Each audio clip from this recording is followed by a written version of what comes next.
بسم الله الرحمن الرحيم. الرحمن علم القرآن خلق الإنسان علمه البيان.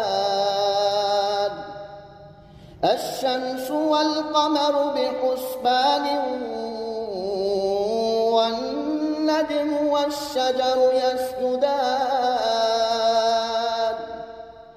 والسماء رفعها ووضع الميزان ألا تطغوا في الميزان وأقيموا الوزن بالقسط ولا تخسروا الميزان والأرض وضعها للأنام